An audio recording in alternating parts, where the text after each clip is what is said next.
PACS ने आज आपकी पर्सनालिटी में एक महत्वपूर्ण पार्ट प्ले किया है, जैसे आपकी पर्सनालिटी आज है और उनसे आपने क्या मैं सीखा? बताता हूँ।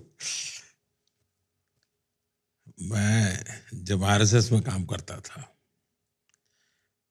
तो उस समय एक नई नई एक पुरानी जीप ली आरएसएस वालों ने। तो मुझे ड्राइविंग आता था, यानी सीखा था मैं नया नया। अब मैं ट्राइबल बेल्ट में हमारे एक संघ के अधिकारी को लेकर के ट्रैवल कर रहा था। तो उकाई डैम से हम वापस आ रहे थे, तो काफी ढलान थी। तो मैंने सोचा पेट्रोल बच जाएगा, तो मैंने गाड़ी बंद कर दी और जाएगा नीचे, गाड़ी तो चली जाएगी। मुझे ज्ञान नहीं था कि इसके कारण मेरी मुसीबत कैसी आएगी। व्हीकल अनकंट्रोल हो गया, ब्रेक लगाए तो भी मुसीबत थी, क्योंकि तेज गति एकदम से पकड़ ली। मशीन बंद किया हुआ था तो कोई कंट्रोल ही नहीं था। बच गए, लेकिन मेरे बगल वालों को भी पता नहीं चला कि मैंने ऐसा पाप किया है। लेकिन बाद में मैंने सीखा कि भाई ये खेल बंद करो। तो सीखते हैं, हर गलती से सीखते हैं। तो मैं बिल्कुल साफ मानता हूं कि अनुभवों से ही जिंदगी का जितना ज्यादा संवरना होता है वो अनुभव से होता है जी। और मेरा सद्भाग्य रहा है कि मैं एक कंफर्ट जोन में जिंदगी मैंने बिताई नहीं, हमेशा कंफर्ट जोन के बाहर ही रहा। और जब कंफर्ट जोन से बाहर रहा तो मुझे पता था कि मुझे कैसा करना है, कैसे जीना है। ऐसी कोई specific reason, is there a reason कि आज आप ऐसे सोचते हैं कि आपको कंफर्ट जोन में नहीं रहना है? मैं शायद अनफिट हूं कंफर्ट के लिए, ऐसा ही लग रहा है। बट आपने ऐसे भी सोचा है कि क्यों, आपको क्यों लगता है कि आप अनफिट है कंफर्ट के लिए? मैं जिस जीवन को जी करके आया हूं ना, इसलिए मुझे बहुत बड़ी चीजें हैं मेरे लिए। मुझे छोटा सा भी मेरे मन को संतोष देता है, क्योंकि मेरा जीवन का जो बचपन का जो व्यक्ति का एक मन तैयार हो जाता है, उससे वो बाय एंड लार्ज उसको लगता है कि संतोष है। बाय एंड लार्ज लगता है संतोष है। क्या आपको ऐसा भी लगता हो सकता है कि comfort comes in the way of achieving your end goal? ज्यादातर तो मैं मानता हूं कि जीवन में कई लोग विफल इसलिए होते हैं कि वो कंफर्ट जोन के आदी हो जाते हैं। जो लोग कंफर्ट जोन से, इवन एक बड़ा उद्योगपति भी अगर रिस्क नहीं लेता है, कंफर्ट जोन से बाहर नहीं आता है, उसके कंफर्ट जोन के लेवल अलग होंगे, तो काल क्रम पे वो खत्म हो जाएगा जी। उसको बाहर आना ही पड़ेगा। और जो जीवन के किसी भी क्षेत्र में प्रगति करना चाहता है, उसने कंफर्ट जोन का आदी नहीं बनना चाहिए। रिस्क लेने की उसकी जो मनोभूमिका है, हमेशा हमेशा उसका ड्राइविंग फोर्स होती है जी। और ये एंटरप्रेन्योरशिप में भी सेम थिंग है, जो ज़्यादा रिस्क ले सके ही डज बेटर। क्या सर आपकी लाइफ में आपकी रिस्क टेकिंग एबिलिटी टाइम के साथ बढ़ रही है? मुझे लगता है मेरी जो रिस्क टेकिंग कैपेसिटी है उसका अभी फुल यूटिलाइजेशन हुआ ही नहीं है, बहुत कम हुआ है। मेरी बहुत रिस्क टेकिंग कैपेसिटी शायद अनेक गुना ज्यादा होगी। इसका कारण है कि मुझे परवाह ही नहीं है। मैंने अपने विषय में कभी सोचा ही नहीं है जी। और जो खुद के लिए नहीं सोचता है उसके पास रिस्क टेकिंग कैपेसिटी का कोई यानी बेहिसाब होती है। मेरा केस ऐसा है।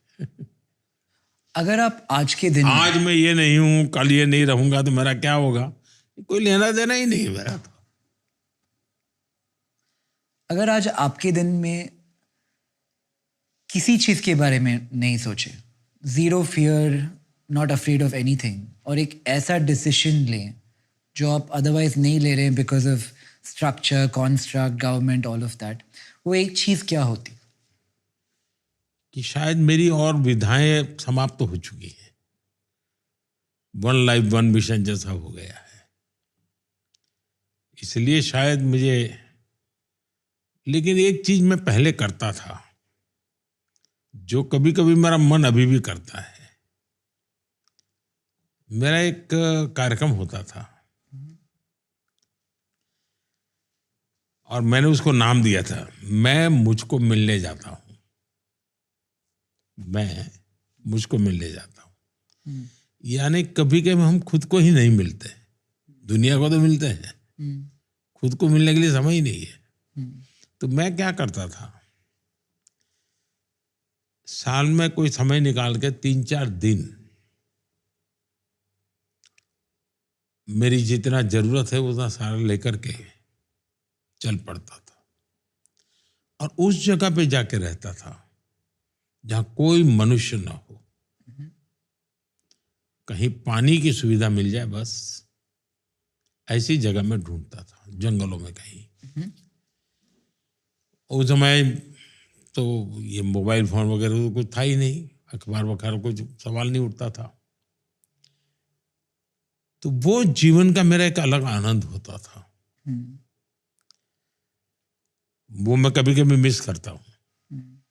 और उस दौरान आपने कुछ सीखा अपने बारे में कि जब आप अपने साथ थे, अकेले में, फिलॉसफी में जैसे कि बहुत लोग कहते हैं कि the most important interesting question in life is why am I how I am.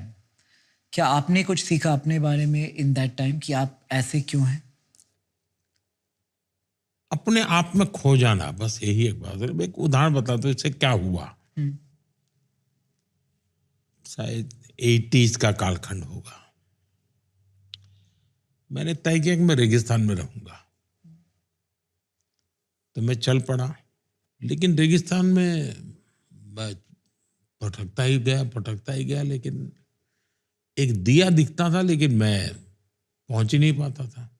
तो कोई मुझे एक कैमल वाला मिल गया, बोले भाई तुम क्या कर रहे हो यहाँ पर? मैंने कहा भाई मैं रेगिस्तान में अंदर जाना चाहता हूँ।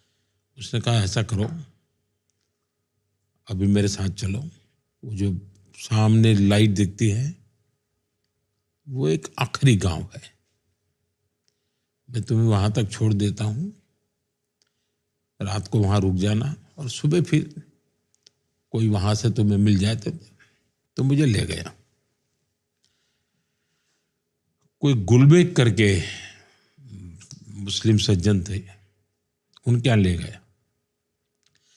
अब वो छोटा सा गांव धोरडो जो पाकिस्तान की सीमा पर भारत का आखिरी गांव है, होता है 20-25 घर और सभी मुस्लिम परिवार। तो आतिथ्य सत्कार तो हमारे देश में है ही है। उनका भाई बच्चे तुम आओ भाई। मैंने कहा नहीं मुझे तो जाना है। तो बोले नहीं जा सकते रेगिस्तान में भी, तो तुम्हें अंदाज है माइनस टेम्परेचर होगा, तुम कैसे रहोगे वहाँ? अभी रात को यहाँ सो जाओ, तुम्हें सुबह दिखाएंगे। खैर रात को मैं उनके यहाँ रुका, उन्होंने खाना वाना खिलाया। मैंने कहा भाई मुझे तो अकेले रहना है, कोई चाहिए नहीं मुझे। बोले तुम अकेले रह ही नहीं सकते, तुम्हें यहाँ एक हमारा छोटा सा झोपड़ी है, तुम वहाँ रहो और उस दिन में चले जाना तुम रण में, रात को वापिस आ जाना। मैं गया, वो वाइट रण था और कल्पना बाहर का। वो एक दृश्य ने मेरे मन को इतना छू लिया, जो चीजें मैंने मेरे हिमालयन लाइफ में अनुभव की थी, बर्फ की चट्टानों के बीच में जिंदगी गुजारना, यहां मैं वही दृश्य अनुभव कर रहा था और मुझे एक स्पिरिचुअल फीलिंग आता था। लेकिन वो जो दृश्य मेरे मन में था, जब मैं मुख्यमंत्री बना तो मैंने वहां एक रणोत्सव बड़ा इवेंट बना दिया और आज वो टूरिज्म का बहुत बड़ा डेस्टिनेशन बन गया है और अभी ग्लोबली बेस्ट टूरिस्ट विलेज का उसको दुनिया में नंबर 1 इनाम मिला है उसको। अगर सोचिए कि कल आपके ज़िंदगी में एक ऐसा इवेंट हो जिससे आपको सबसे ज़्यादा खुशी मिले, तो पहला कॉल आपका किसको जाएगा? ऐसा है कि मैं जब श्रीनगर के लाल चौक में तिरंगा झंडा फहराने गया था और पंजाब में फगवाड़ा के पास हमारी यात्रा पर अटैक हो गया, गोलियां चली, काफी लोग 5 या 6 लोग मारे गए, काफी लोग इंजर्ड हुए। तो पूरे देश में एक तनाव था कि क्या होगा, श्रीनगर लाल चौक में जा रहे हैं। तब तो तिरंगा झंडा फहराना भी बड़ा मुश्किल था, लाल चौक में तिरंगा झंडे को जला दिया जाता था। तिरंगा झंडा फहराने के बाद हम जम्मू आए, तो मैंने जम्मू से मेरा पहला फोन मेरी माँ को किया था। मेरे लिए वो एक खुशी की पल थी और दूसरा मन में था कि माँ को चिंता होती होगी कि ये गोलियां चली हैं और ये कहाँ गया है। तो मुझे याद है कि मैंने पहला फोन माँ को किया था। मुझे उस फोन का महात्म्य आज समझ आता है। वैसा मुझे फीलिंग और मैं कहीं आया नहीं।